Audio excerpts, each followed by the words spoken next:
Welcome. I'm Amanda Willing. I'm a family law lawyer in Ontario, and this is our first episode in our Starting Over series, where we take the legal side of separation and divorce and make it make sense.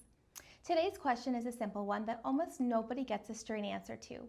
What actually legally happens when you separate? Here's the first thing that surprises people. In Ontario, there is no form to fill out to become separated, no court filing, no document that makes it official.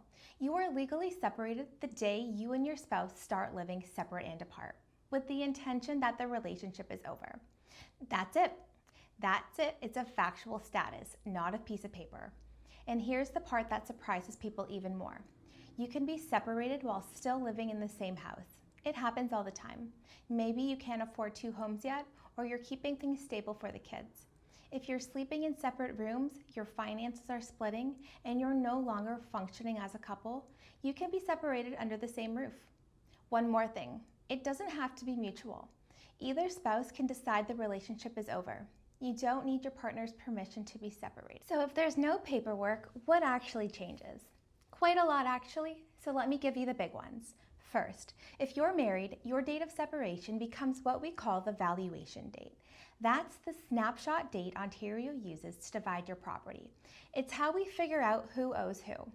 We'll go deep on that next week because it matters more than almost anything else. Second, support becomes a live issue, both spousal support and, if you have children, child support.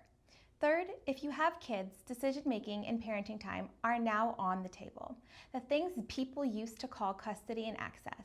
And fourth, this is a big one, the family home. If you're married, both of you have an equal right to live in the matrimonial home, no matter whose name is on the title. Your spouse cannot simply change the locks or force you out, and neither can you. That right comes from being married, not from the deed. A quick note for common law couples. If you're not married, common law, the rules are different. You don't automatically share the property the way married couples do, but you may still have a claim to support and in some cases a claim to property based on your contributions. So please don't assume common law means I get nothing. That's a myth, and it's worth its own conversation with a lawyer. Here are 3 things to do right away. Number 1, write down your separation date and what happened around it. You may need to prove that date later, and memories get fuzzy. A simple note to yourself is enough for now. Number 2, start gathering your financial documents. Bank and investment statements, pay stubs, your mortgage, debts, retirement accounts. You'll need a clear financial picture, and it's much easier to collect this now than later.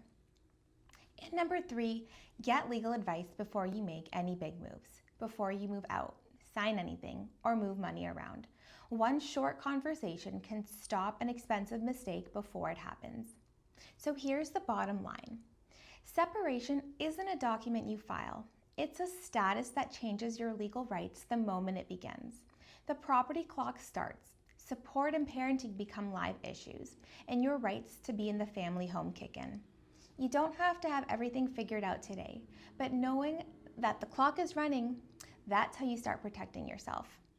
If this is where you are right now, download our free separation checklist. It walks you through exactly what to do, what to avoid, and how to protect yourself in those first weeks. The link is in the description, and if you'd like to talk it through, book a free 15-minute strategy call with Willing Law. No pressure, no jargon, just clarity.